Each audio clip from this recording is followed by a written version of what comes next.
Welcome to the Diefenbunker's Cold War Speaker Series. This is the final event in this year's series where we hear lectures and talks given by guests on Cold War themes, both within Canada and around the world. My name is Sean Campbell, and I am the curator here at the museum. Today's event is made possible thanks to the support of our headline sponsor, CSS Building Inc., the former NATO site in Ottawa, just down the road from our museum. And thank you to our media sponsor, Ottawa Citizen. Our speaker this evening is Dr. Susan Colbourn. Dr. Colbourn is the Associate Director of the Program in American Grand Strategy and Associate Research Professor at the Sanford School of Public Policy at Duke University in Durham, North Carolina. A historian of international relations since 1945, she has written widely about transatlantic relations, nuclear weapons, and the past and present of the North Atlantic Treaty Organization. She is the author of Euromissiles, the Nuclear Weapons That Nearly Destroyed NATO, as well as a collected anthology of works with Dr. Timothy Sale, titled Atomic Anxiety in the Canada and the Nuclear Age. Dr. Colbourn's talk this evening is titled Canada and NATO, Past, Present, and Future. This talk will consider Canada's role in the creation of the North Atlantic Treaty Organization, the evolution of Ottawa's relationship with the alliance throughout the Cold War, and NATO's role in Canadian foreign policy today. The discussion is timely as this year is also the 75th anniversary of NATO. Given the shifting tectonic plates in geopolitics and military strategy today, with key events including the war in Ukraine and the recent election in the United States, it is an absolute pleasure to welcome today's discussion and to inform the audience about Canada's place in NATO's history and future potential. I would now like to welcome Dr. Susan Colbourn to the virtual podium. The floor is yours. Wonderful. Thanks so much for the kind introduction, Sean. It's really great to be here this evening. I always enjoy being back in Canada, even if it is only in spirit and not in body. I want to thank the entire team at the Diefenbunker for the invitation to be here and for their work making it possible for Canadians today to learn more about our country's Cold War past. And I, of course, want to thank you all for tuning in on a Thursday evening. So with my time today, I want to touch on a few big picture themes about Canada's role in and relationship to NATO from the alliance's founding to the present. And this is drawing on early work that I'm doing on a book about that relationship. It's work that is still very much in progress, as I'm mostly at this stage filing requests for the release of government records and materials dealing with various elements of Canada's role in NATO over the years. And of course, in a short talk, it would be impossible for me to do justice to the alliance's full history and the many, many ways Canadians and their governments have been engaged with the alliance, right? That would encompass anything from recent military missions in Afghanistan and Latvia to arms control talks to the routine minutiae of meetings, studies, and hammering out common language in communiques, which is, for better or worse, something a historian of NATO sees lots of in their research process. But what I do want to highlight today is a few significant moments and then to tease out some major themes with which I'm wrestling that link to the present and the future. Before turning to those themes, however, I want to offer a handful of comments on why this history matters, at least as I see it. Canadians, for the most part, pay broadly little attention to the specifics of how we have engaged in the world since the Second World War. We know, at least to my mind, surprisingly little about Canada's military engagements and its diplomatic efforts, and Ottawa's interactions with allies and adversaries alike. To be sure, there are striking exceptions, right? Moments that permeate the narratives Canadians tell themselves about who we are and how we operate in the world.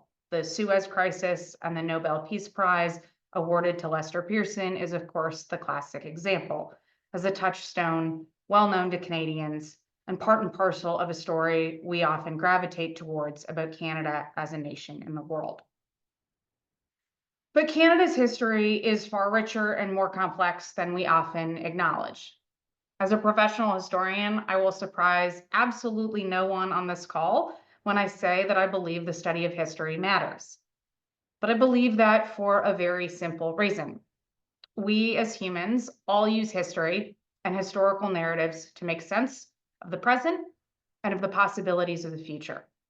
So I believe it essential then to use the best history we can as we try to make sense of that uncertain present and future. And that requires an investment in history, its teaching, and its writing.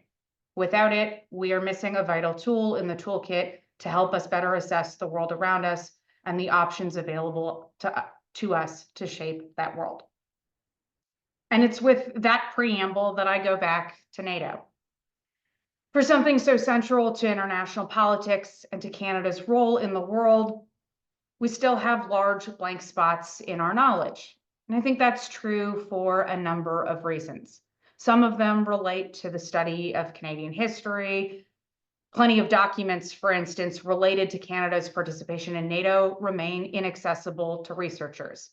I just filed requests for material related to Canadian assessments of the Second Berlin crisis in the late 1950s and early 1960s, right? Material that is still closed in Ottawa at Library and Archives Canada. And we also have depressingly few historians who have the kind of job security that enables them to think about these questions, to write about these questions, and teach about these questions. And that's ultimately what convinced me to tackle the unwieldy and probably unwise project of writing a history of Canada and NATO over 70 plus years, going back to the sources when and where I can. Drawing on the preliminary work for that book, I want to touch on a few aspects in my remarks tonight. I want to talk first about the origins of the North Atlantic Treaty and why Canadian officials in particular agreed to break with past precedent and join a standing peacetime military alliance. And then I want to point to three central themes running through the subsequent decades, both during the Cold War and to some degree after the Cold War. And these are by no means the only central themes a historian might pull out, but ones that speak to me and have, I think, strong resonance in the landscape of 2024. The first is the challenges of crafting a grand strategy for a country like Canada. The second are the perennial difficulties surrounding defense spending. And third, and finally, the broader aims and objectives of the alliance and how those are defined from Ottawa's perspective. And then finally, I'll close with a few remarks about where I think we are today, something a historian loves to do, and the state of the alliance for Canadians as 2024 comes to a close.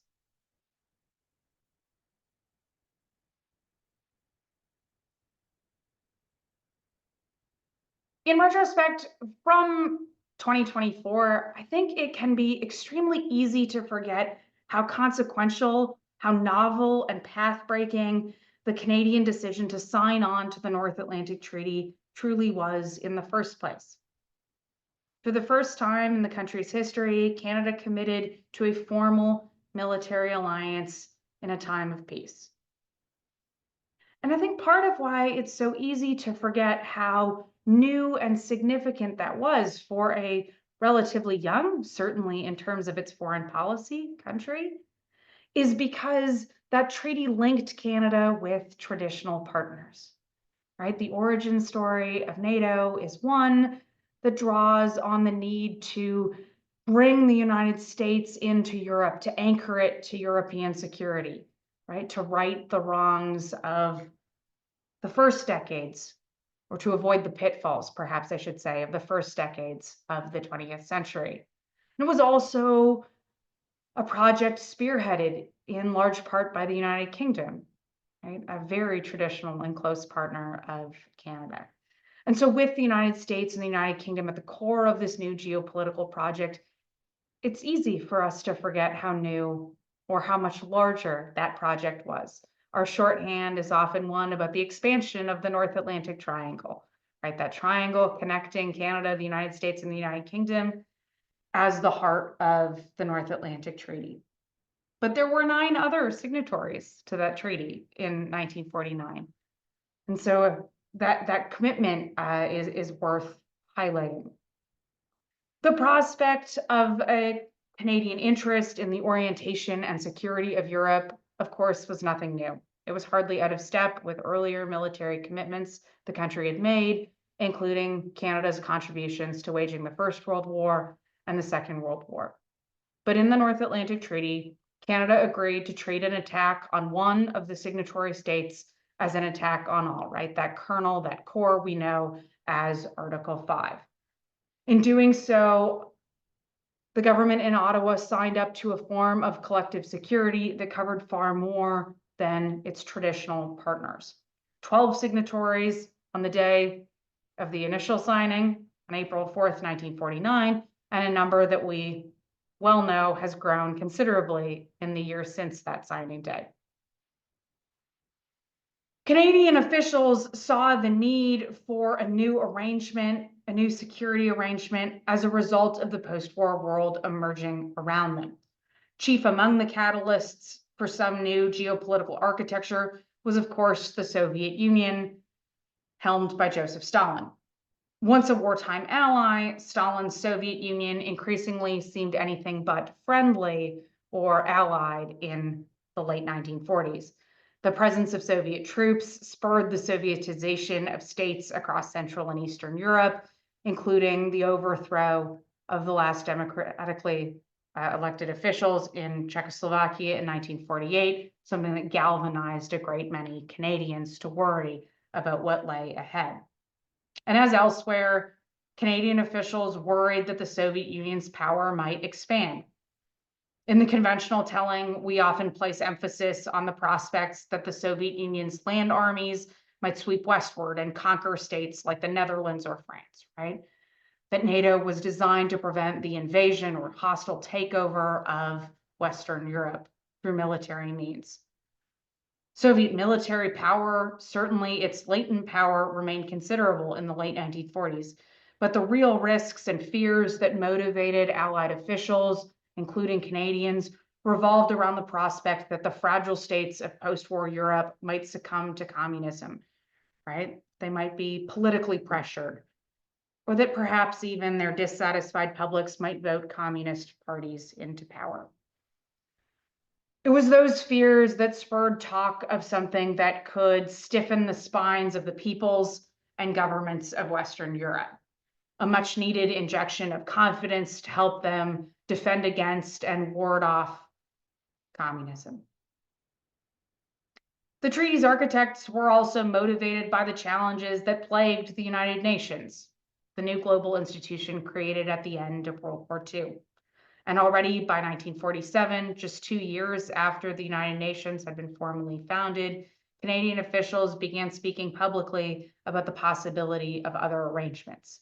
That August, an official at the Department of External Affairs, Scott Reed, for instance, discussed the creation of a regional security organization at the Kuchichin Conference. And it was an idea echoed in an address by Louis Saint Laurent at the United Nations the next month, September 1947. Unsurprisingly, successive generations of Canadians, including Reed himself, have pointed to these as a critical origin point of the Atlantic Alliance.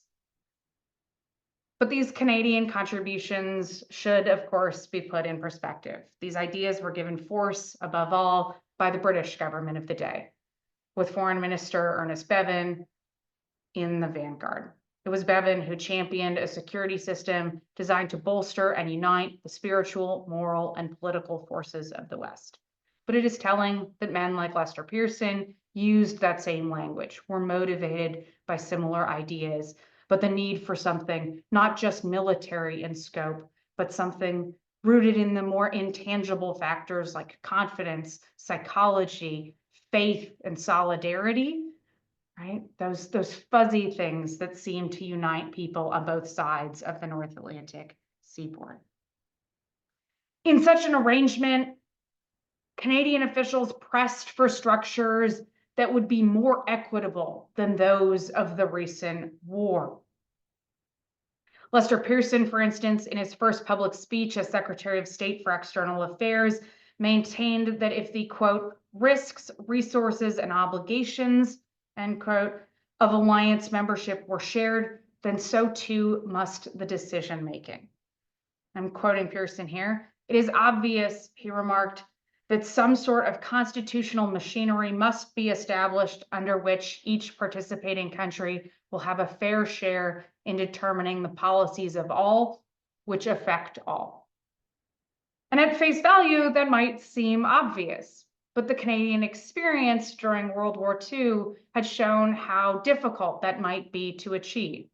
Right? Canada had served as largely a junior partner in that grand alliance, with much of the strategic agenda being set by partners, allies in the United States and the United Kingdom.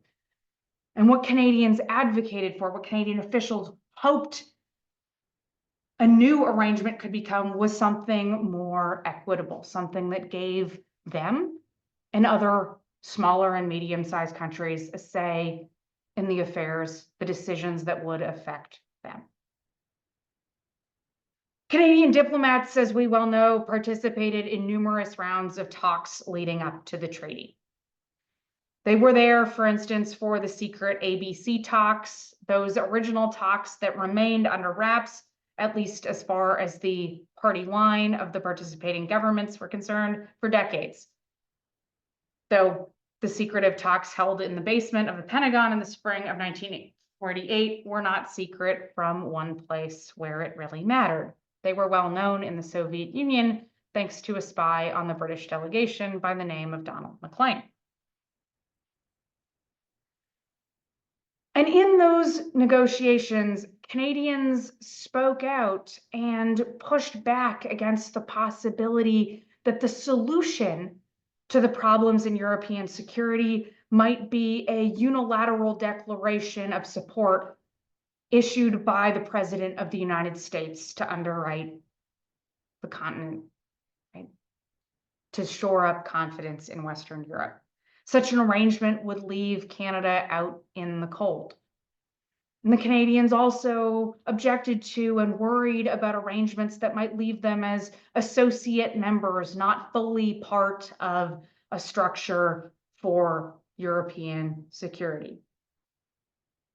And here, they were motivated largely by very core concerns and key ideas about Canada's place in the world.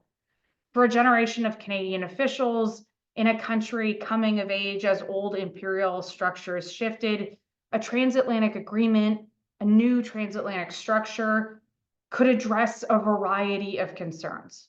Not only would it tackle the geopolitical realities of the post-war world, the perceived threats of communism and the Soviet Union, the struggles of the new United Nations, but it could also ease potential frictions for Canada and its place in that world. Above all, it could do so by setting major elements of the bilateral relationship with the United States into a multilateral context. And in doing so, it might reduce or deflect attention, diminishing some of the political challenges and difficulties certain to be raised as a result of that bilateral relationship. The signing of the North Atlantic Treaty on April 4th, 1949, did not create a formal body or structure. It was a very short, surprisingly short set of principles and shared ideas. The only institutional structure it created was a council, tasked with building out the treaty's concept and principles into something larger. And what catalyzed and galvanized that effort, creating so much of the alliance we still know today, was the outbreak of the Korean War in the summer of 1950. Those events, seemingly half a world away from Europe, injected momentum and urgency into the new allies' defense planning. They worried that Korea might be a sideshow, or the opening act or an opening salvo to a wider war in Europe, and began working and organizing themselves to prevent such an outcome, to ensure the strongest possible pooling of collective capabilities. This included the creation of what became known as the integrated force, with troops permanently stationed in continental Europe, including troops provided by the government of Canada. And starting in 1951, Canadian troops were stationed on the continent in a commitment that endured, albeit contested, throughout Canada's Cold War until the Mulroney government elected to bring them home in the early 1990s following the fall of the Berlin Wall.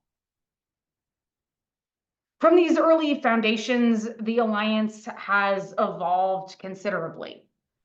And commentators and scholars often point to NATO's flexibility, somehow its innate ability to reinvent itself as an essential ingredient to its success.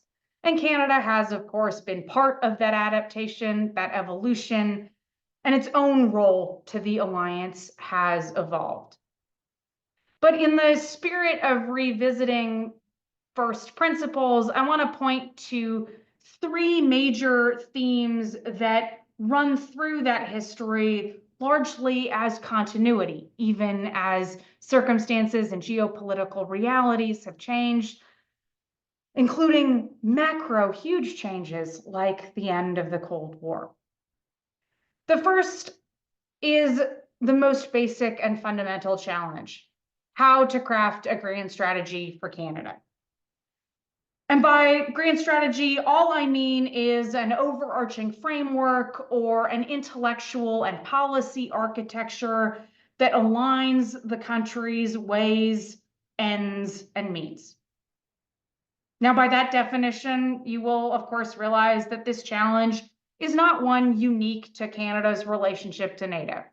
In fact, the order of operations runs the other way, right? With NATO as one part of the overall construction or contest over a grand strategy.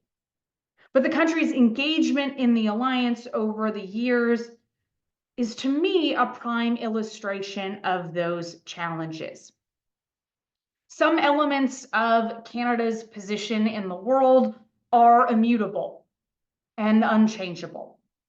Things like geography and the economic challenges that flow from being a large country with a comparatively small population and, as a result, a comparatively small tax base. These things are not likely to change about Canada anytime soon. They are key constraints, the things that any Canadian government need to navigate around and with an eye to. Canada's involvement in NATO reminds us of the ongoing challenges in articulating a grand strategic objective, and once reached, figuring out how to achieve that objective. And here I would point to some circular logic that often reappears in both the public and behind closed doors conversations about how Canadians have conceived of their role in the alliance. It is a truism to talk about NATO as an integral part of Canada's foreign and defense policies. It is the bedrock, the foundation. And in explaining or accounting for why that role is so important, officials in government, everyday Canadians, and everyone in between often point to things like influence, a seat at the table, right? The position or place that membership in NATO affords Canadians. Less frequently posed are questions about why that seat at the table matters, or what Canadians hope to achieve with that seat at the table. What is the value of the seat? Why have it in the first place? And it's not to say that governments have never articulated a case for this, but to say that the popular narratives, the popular case for NATO has often eschewed those basic first principles questions. This leads me to a second point about the single largest challenge that has faced Canada's role, and that's defense spending. The government of Louis Saint Laurent, as I mentioned a few moments ago, made the choice to dispatch troops to Europe in the early 1950s. Minister of National Defense Brooke Claxton justified that choice in simple terms to members of Parliament. We and our allies, he remarked in the House of Commons on February 5th, 1951, believe that the fact of participation by the Canadian Army will show more emphatically than any amount of equipment, welcome though that may be, that we stand together with our allies. It was in Claxton's telling about those intangibles, about confidence, about solidarity, about signaling that as Canadians had been in prior generations, they would be there again if and when war came. But that commitment proved to be much longer than many in the Saint Laurent government initially intended, right? With troops staying there over 4 decades. And to make and keep making that vital political statement about Canada's place in the world and its commitment to European security required a considerable outlay of funds, something often in short supply in Ottawa. And as a result, Canadian officials, regardless of party affiliation, grappled with thorny and often uncomfortable questions about the country's foreign and defense policies and how they could be paid for. Could Canada really afford the price tag to maintain a respectable troop presence in Europe? On the other hand, could Ottawa afford the costs of abandoning that commitment? And what was there to be gained either way? We know some of the most acute moments where these questions were raised and challenged, like Pierre Trudeau's decision to re-examine the NATO commitment to have the contribution of forces in the late 1960s. But those questions lurked below the surface for the governments that preceded Trudeau and succeeded Trudeau, regardless of public presentation. And I suspect that some of those questions might sound rather familiar today. They are, of course, no longer focused specifically on a permanent force stationed in Europe. But the same basic undercurrents and often unaddressed questions shape Canada's place in NATO. Since the adoption of formal defense spending targets at the alliance in the late 1970s, a move Pierre Trudeau's government disliked on the grounds that it favored quantity over quality, Canadians have struggled and broadly failed to meet those alliance-wide spending targets. It was commonplace in the 1980s, as it is today, to point out that Canada was nearly at the bottom of the spending table. In the 1980s version, the pithy line was often only beating out Luxembourg. In case you're wondering, Canada is still ahead of Luxembourg in the 2024 tables, but Ottawa's 1.37% of GDP puts it behind virtually every other member except Luxembourg, Belgium, Slovenia, and Spain. I'll come back to that in a few moments. But the last point I want to make is about how Canadians relate to NATO. At the outset, when I talked about why Canadian officials endorsed and supported the idea of the alliance, so much of that was about the role they saw for their country in the world and about how to balance relationships, right? How to balance the relationship with the United States and situate it in a broader transatlantic context. And those same basic impulses remain true, right? Geography is still what it is. Canada is not going to move as a country, and I don't think the United States is going to either. But the basic logic underpinning the Canadian relationship to NATO is often one that goes, to my mind, unarticulated. And so in many respects, that relationship is one marked by ambivalence. Canadians have been staunch defenders of the concept of the alliance and of the ideas it represents, expressed eloquently in its founding documents. But Canadians have also struggled to find a place within that alliance and to articulate a coherent and compelling case for what Canada brings to the table, whether that's to audiences at home and abroad. In domestic politics, it has remained popular and recurring to question the country's role in NATO, right? Something that we have long seen in national debate, whether in the 1960s with calls for a neutral foreign policy, in the 1980s in widespread protests in opposition to cruise missile testing in Canada, or in a much more diffuse and latent critique in the 2010s when NATO seemed adrift and out of date. Now, I don't want to blame Canadians, whether that's Canadian voters or Canadian policymakers, because the task is fundamentally an extremely difficult one. Canada is unlike any other member of the North Atlantic Treaty Organization. It is not in Europe, and it is not the superpower that has undergirded so much of the structure, particularly the security guarantee that has kept that alliance wedded together. And so that makes it all too easy for Canadians to fall out of the conversation.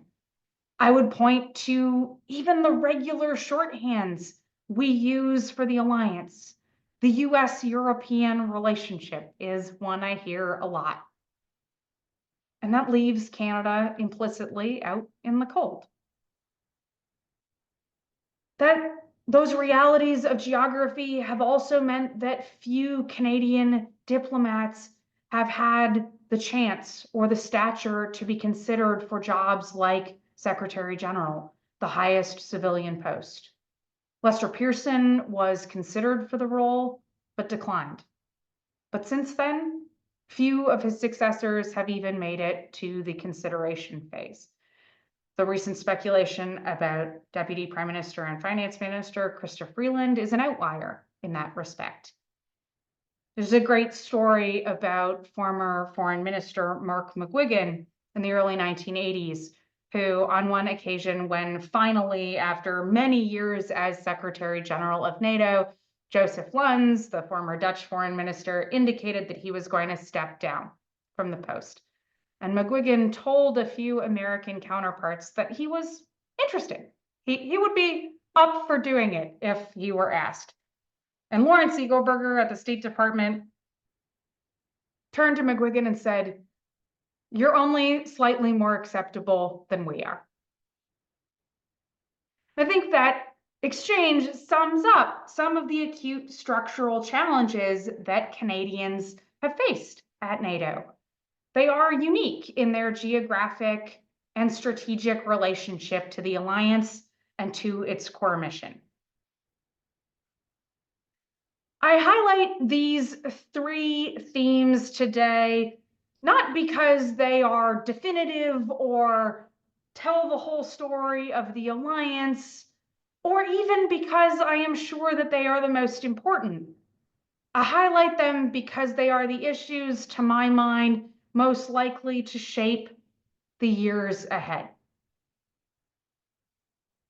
It goes without saying that the election last week in the United States introduces what I might diplomatically say is a high degree of uncertainty about what lies ahead for NATO. We know from Trump's first term that the president-elect has deeply and strongly held convictions about NATO, many of them not necessarily positive. But we also know from those 4 years that there can and has been a disconnect between pronouncements and policy realities. So the same Trump administration that railed against defense spending also didn't scale back forces nearly as much as threatened. And when the administration did move to scale back forces, as in Germany, they did so late and through process channels that blunted the impact of that move. I am always hesitant as a historian to speculate about the present or the future, and I'm on this instance all the more skeptical that anyone knows what lies ahead in the Trump administration, the second Trump administration, with respect to the alliance. But the one thing I would say with a high degree of confidence is that it is certain to reopen and deepen already prominent debates about how much defense spending is enough, about what the geopolitical circumstances and realities today require, but also what the expectations of allies are about what is a real and meaningful contribution to collective security. And here, I think the history of Canada's involvement in NATO, Canada's relationship with NATO, should give us pause. This is by no means a new question for Canadians. It is a deep and profound structural challenge that Canadian governments have had to grapple with. But the fact that it has gone largely along the same lines with Canadian governments falling short of the defense spending targets is also a liability. The debate is not a new debate of January 2025 when a new administration arrives in Washington. Critics will point to past figures, to past performance, to long-term trends, and see very little to give them confidence that Canada can and will, in fact, meet the defense spending targets, regardless of what the government of the day promises. And perhaps more depressing is that most Canadians seem to know that. There's a poll that just came out from Leger and Post Media that says that only 20% of Canadians polled, this was done just earlier this month, believe that Canada will meet the 2% NATO defense spending target by 2032, which is the government's current promise. If only 20% of Canadians believe that the government will fulfill its promise, what chance does the government have that our allies will believe that promise?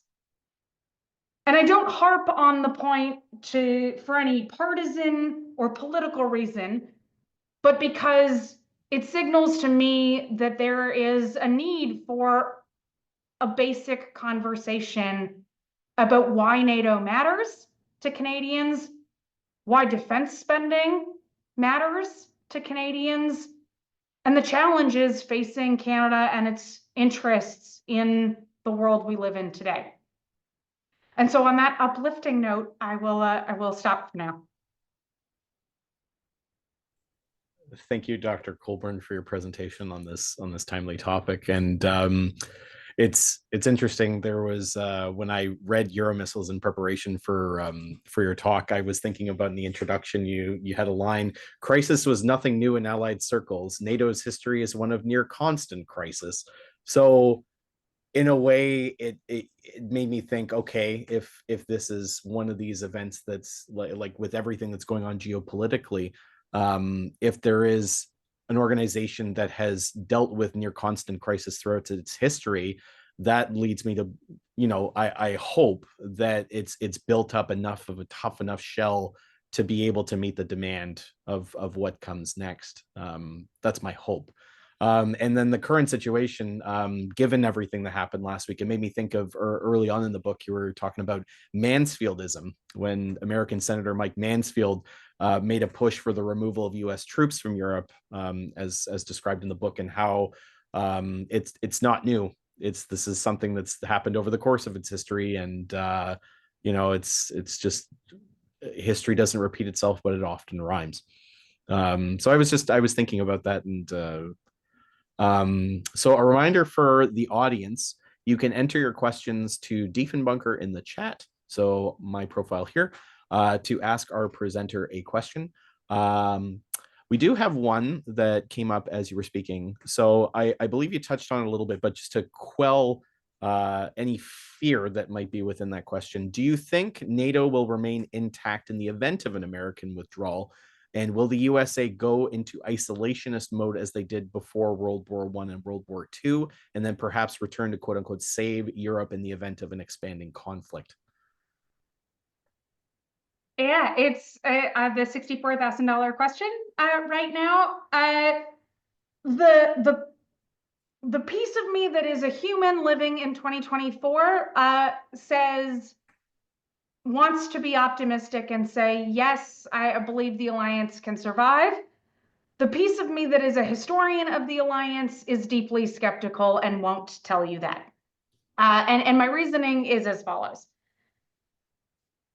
The organizational structure that is NATO is one that contains within it a number of tensions and contradictions.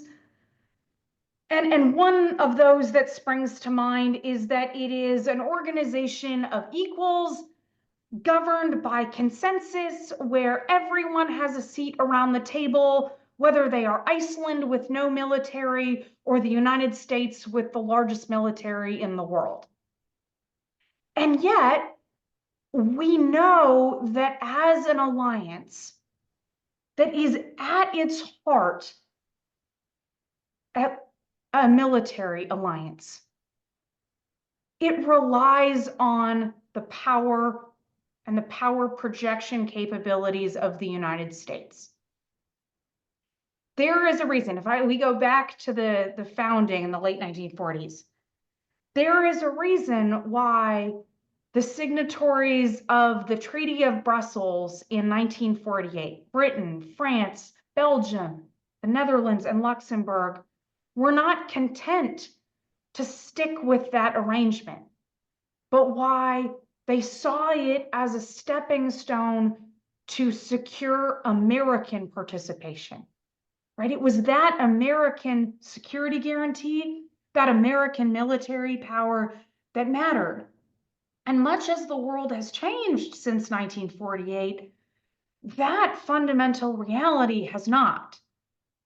And so if we think about the organizational structure of the alliance, it is precedent, for instance, that the Supreme Allied Commander in Europe, the highest military official of NATO, is an American general. That to me is the best reason I can give you why I think that an American choice to leave the alliance would deal a very heavy blow.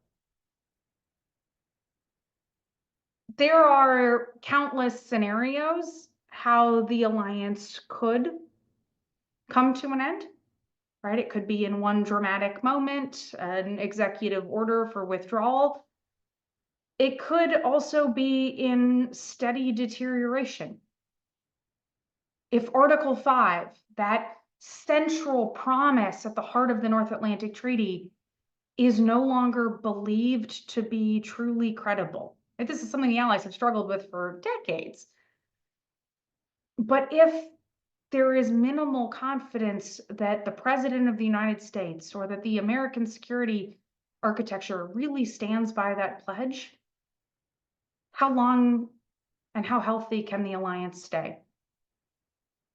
And so those are the reasons that I give me great pause. I don't think an American withdrawal would be the same or as easily navigated as if another country withdrew from the alliance.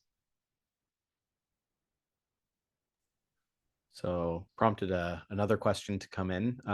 How should we deal with Russia's insistence that it should be able to veto NATO membership for nearby states such as Ukraine? I'm glad we're getting all the big questions out here. So how the alliance manages its relationship with Russia is, I think, the most difficult question facing allied policymakers today. And in part, that is a function of recent history, right? If we look back at the deliberations within allied circles in the 1990s, you had a deep contest about the wisdom of enlarging NATO to include other members and what it would mean for relations with Russia, and also deep contest about what the future trajectory of Russia and its role in the world might look like.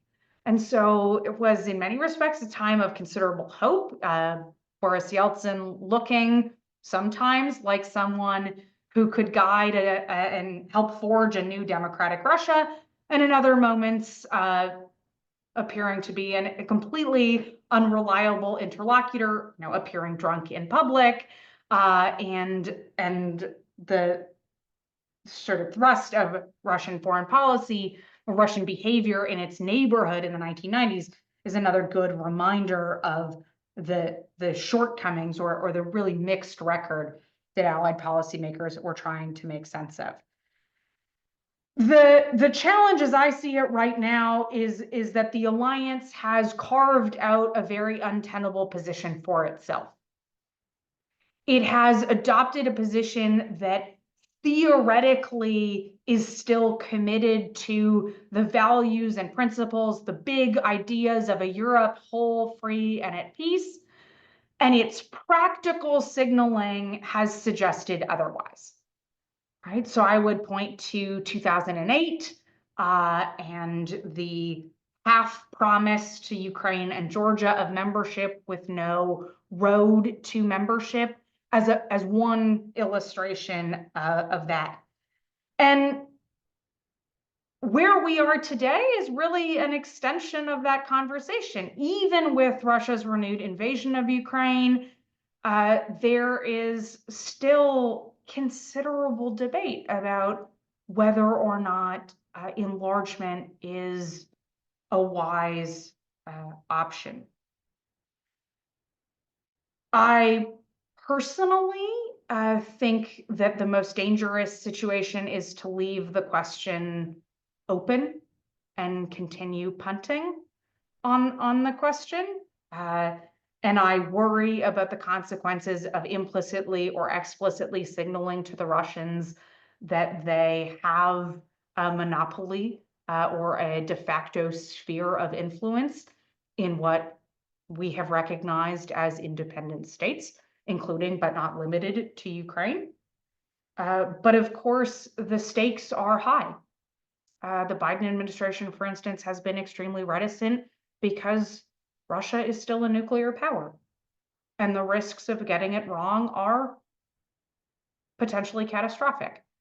And so this is a classic policy puzzle. When I teach my students, I often emphasize that very few things in international politics are cut and dry. There are very, very few decisions that are 90-10. Most of them are 51-49. And that's what makes this problem so intractable and challenging, because there are reasonable arguments that cut in very different directions, and whether that's normative arguments or security arguments. But it seems to me that leads us to a place that is tempting to draw it out, and I worry about the consequences of leaving it unresolved indefinitely. Another question, why is Turkey a NATO member They are neither North Atlantic or European, and they have made membership for other countries such as Sweden, which is in closer proximity, difficult for political reasons unrelated to joint security. Yeah. So Turkey has been a member of NATO since 1952. Turkey was part of the first round of expansion the alliance ever did, joining along with Greece, another state bordering the North Atlantic. And so there's a few different partial answers I can give to this question. In part, it is that the letter of the treaty is that that membership is open to any state in Europe, within Europe, right? It leaves open that possibility. And Turkey, by many definitions, is a European state, right? It straddles Europe and Asia, but has a land presence on the European continent. Turkish membership is in large part a function of its geostrategic importance, right? Bordering the Soviet Union on the Black Sea, and those things made Turkish membership important in the eyes of policymakers in the early 1950s. Now, that was not universally believed. There were many Canadian diplomats, for instance, who were deeply skeptical about letting Turkey into the alliance. And then one of the other core realities of the way the treaty and subsequent organization are designed is that there's no way to remove someone from the alliance. And so in cases of democratic backsliding, as in Hungary, or just difficult behavior, which Turkey has made a name for in recent years, there are very few levers available to remove an allied state. And geography is still the same. Turkey is still in a geostrategically significant and important part of the world. That is a part of the world where wars have been fought long before NATO, and very reasonable to assume they could one day be fought again, right? Control of those waterways, the Straits, the Dardanelles Straits, been critical in international politics over the centuries. And so the challenge then for policymakers is to figure out how you contain Turkish difficulty. And so you can see, right, the various bilateral and minilateral formations used to try and assuage Turkish concerns about Swedish accession to the alliance, whether that was promises of defense material or other back channel arrangements, but that is part and parcel of how Allied diplomacy has functioned. It's right now a containment problem rather than a membership problem. And just to touch on a point that you made in there about how it's difficult to remove it. So within the construction, or I guess the structure of NATO as it was, why is it that that's the case? Why is it difficult to remove a member from NATO? So they debated this in the initial deliberations over the treaty, and ultimately ruled out the possibility of ever removing someone. And it's an interesting puzzle because they have come back to this time and again, right? The example that springs to mind when you ask this is about Portugal in the 1970s, when there are communists in the Portuguese government, and they are desperately trying to figure out how to make sure that NATO information is secure. And so Portugal is sort of excommunicated from some of the committees within the alliance, but still in other committees within the alliance, because they're trying to contain the potential fallout and damage. And so the mechanism that they had that appears in the initial treaty is a rather different one, right? Which was that the Allies agreed that they would reevaluate the agreement in 10 years' time, and that after 20 years, someone could leave the alliance. So that's 1969. This becomes a huge source of controversy in the 1960s, particularly when Charles de Gaulle is being extremely difficult. But that's a very different paradigm than the excommunication clause that one might wish for in the case of a difficult Turkey. I do remember you mentioning in the book about France, and I had no idea about the saga of Charles de Gaulle and and wanting to get away from it. So and someone did just ask about wasn't France a NATO member, and they withdrew in the late 1960s.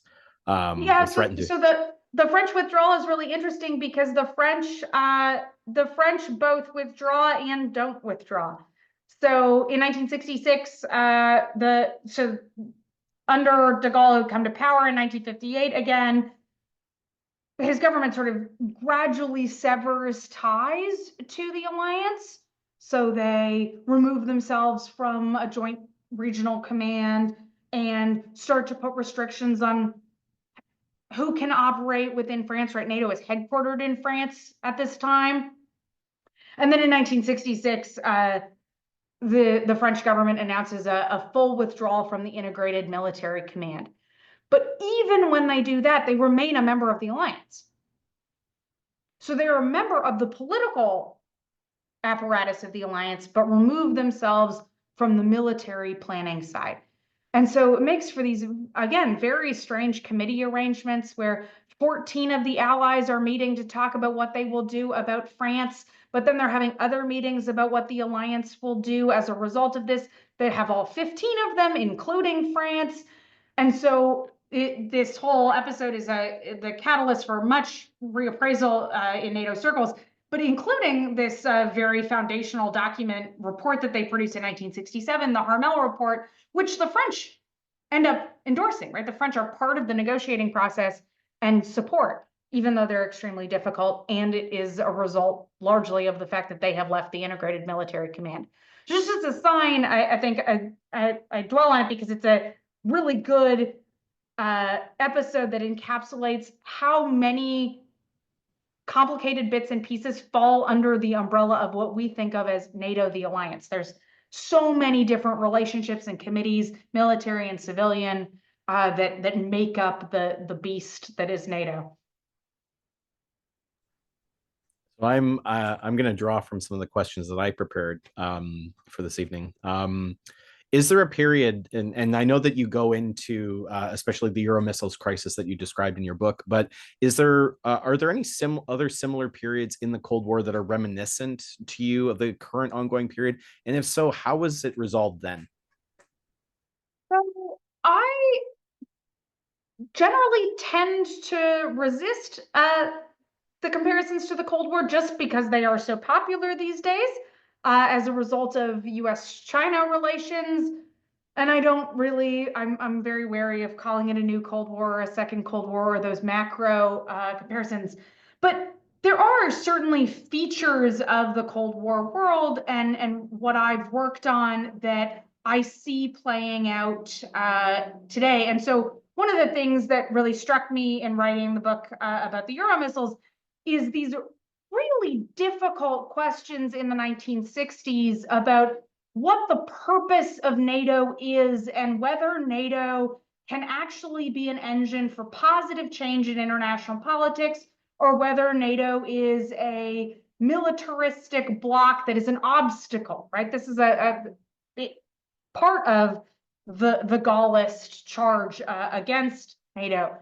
And to some degree, I see not a direct parallel, but some similarities with the public discourse we have about NATO-Russian relations and the difficulty that many Western governments have putting across a compelling case for why NATO is a defensive alliance, that it is a defensive alliance, that it has not provoked the Russians to invade Ukraine, right? These information challenges about how you shore up support for NATO as an alliance in a group of democracies. I see some parallels there.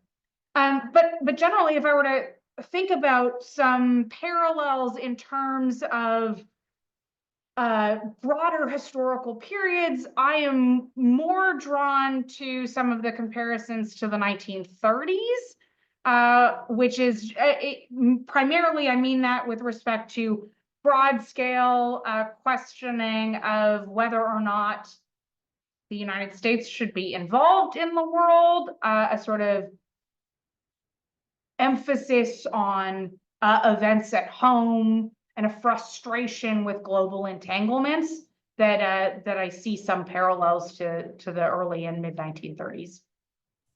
I'm in a similar agreement. I see the current situation playing out in Ukraine as similar to the Spanish Civil War, where it's two different ideologies playing out in a distinct field in Europe,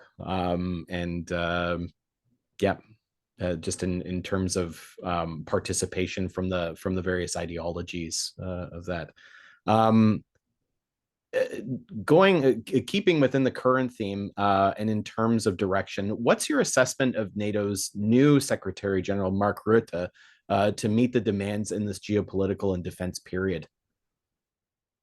Yeah, I don't envy Mark Rutte. He has a tough job ahead, but that is effectively the job he was hired to do, right? Something that I have found so striking is that he was given that post largely based on sort of his reputation and the hopes that based on past performance, he could be a sort of next Trump whisperer if need be, right?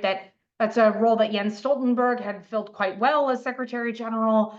And a lot of the case for Rutte, at least in the public press, was based on that, right? That he had a good rapport with Donald Trump, that he would be able to leverage that effectively, and that might help insulate the alliance from the worst of what the president might do. And I just find it so fascinating from a chronology, right? That the alliance is so engaged in an effort to Trump-proof itself even prior to Trump's reelection, right? There's an interesting order of operations there. I think his big challenges, it seems to me, minus the obvious one, which is whatever the Trump administration will do, are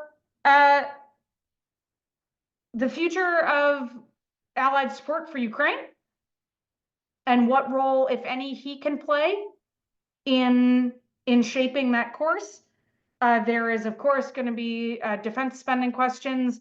And then I think there are some quite large questions on the horizon for the alliance about cyber and how cyber attacks and now these sort of hybrid attacks that are cyber as a tool to attack infrastructure, right? Things, physical plant infrastructure that the Russians have been doing, figuring out where that fits in the Article 5 threshold, and how the allies' commitments to one another deal with that. Those are, I mean, I think he's got many more challenges, but those are three sort of big ones that stand out to me.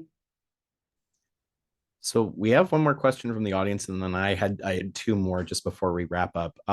So from the audience, is there a defined role for NATO members in the event of a member state having a coup d'etat or a civil war?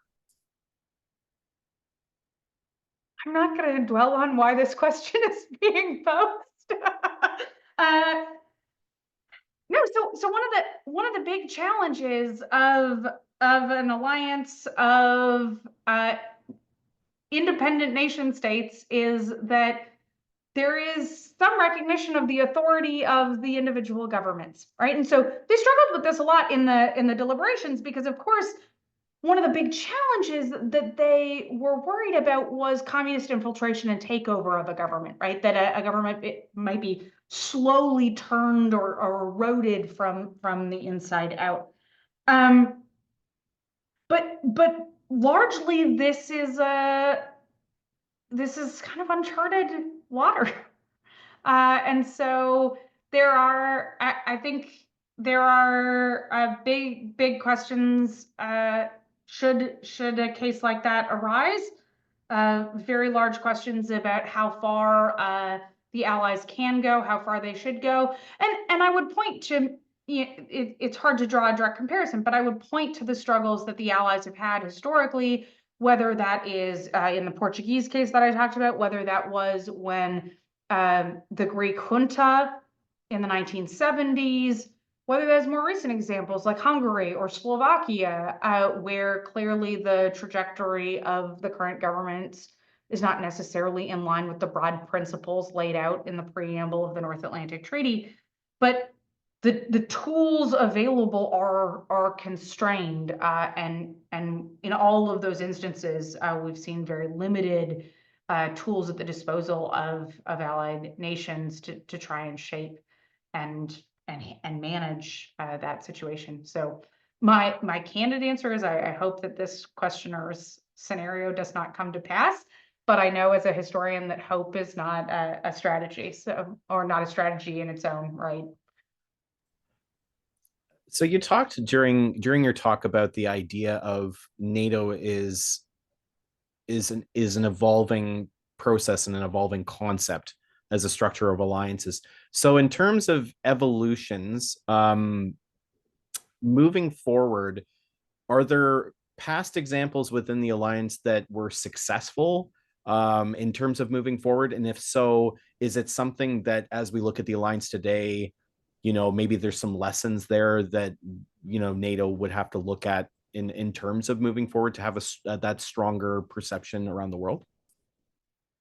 I think one of the difficulties drawing any lessons from NATO's past is that the lessons they provide are mostly cautionary lessons, not because the alliance has not been successful.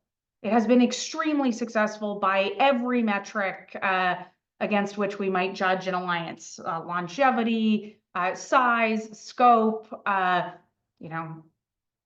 its performance during the Cold War. All of these things are rightfully held up as moments of success. But to me, the history of NATO really underscores the difficulty inherent in that political project, right? If you just think about what policymakers are trying to do through an alliance like NATO, it is incredibly challenging.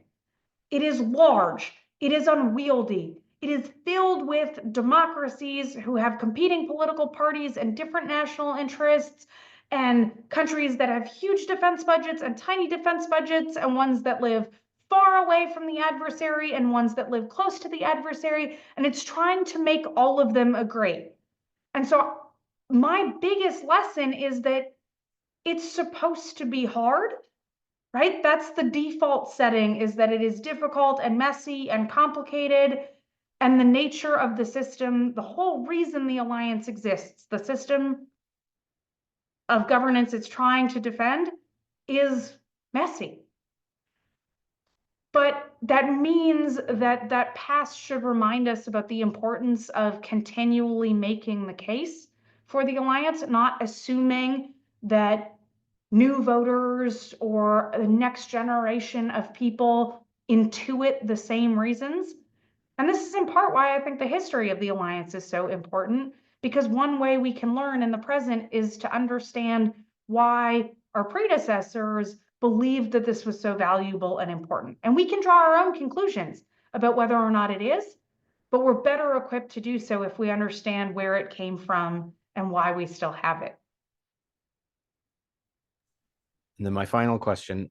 So knowing your knowledge about NATO within this Cold War history and nuclear weapons, which is a topic that I wish we had touched on within this conversation, but knowing your knowledge about it, and I imagine that there's people within the audience who maybe they want to learn a little bit more about NATO. Is there a go-to book that you've ever been recommended, or that you think about, that if you wanted to know more about this history, aside from the work that you've done already, that you would recommend to audience members?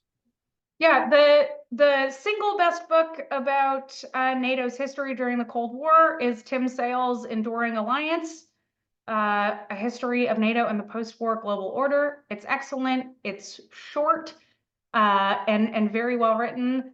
And it covers from the founding through the early 1990s, rooted in some really great archival research. So that's one I would recommend. For a Canadian perspective on the founding, the classic is S. Scott Reed wrote a memoir, A Time of Fear and Hope, that is all about the origins and of the treaty, which really gives you a perspective on how Canadians thought about that as a project and their place within it. One of the things I love about that book is he talks about some of the personal elements that are easy for us to forget many years later. So the rapport that came from being in a room together over a hot DC summer for a while, but also the fact that in those initial ABC talks that I mentioned, there were just over a dozen men, they were all men in the 1940s, in that room, and they had virtually all attended a handful of institutions of higher education, right? Oxford, Yale. And so it's a good reminder how much things have changed, how much diplomacy has changed, how much society has changed, but also a good reminder, I think, of how much the personal connection matters, right? That these men had common ground that gave them a foundation, a starting point.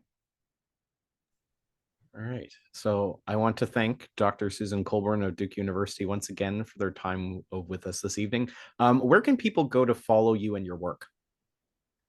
So you can find me on social media. I have a website. I publish widely, do podcasts and things when I can. But you can always drop me an email, susan.colbourn@duke.edu. All right. Thank you again, Dr. Colbourn. I highly recommend following up and reading Euro Missiles, the nuclear weapons that nearly destroyed NATO. And I'm going to say it correctly this time, The Nuclear North, Histories of Canada in the Atomic Age, done with Dr. Tim Sale, to learn more about NATO and Canada's history within defense policy during the Cold War, as we grapple with the topic more widely today.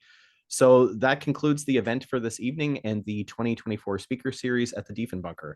Once again, I would like to extend our thanks to the support of our headline sponsor, CSS Building Inc., a former NATO site in Ottawa, and to our media sponsor, Ottawa Citizen. I want to thank you all for attending this evening's talk, as well as our previous sessions, to learn a little more about the Cold War and how its past is still with us today. Keep an eye out for an email after the event, which will include the recording of tonight's presentation and a survey to share your feedback with us. We look forward to seeing you for next year's series. Thank you and take care.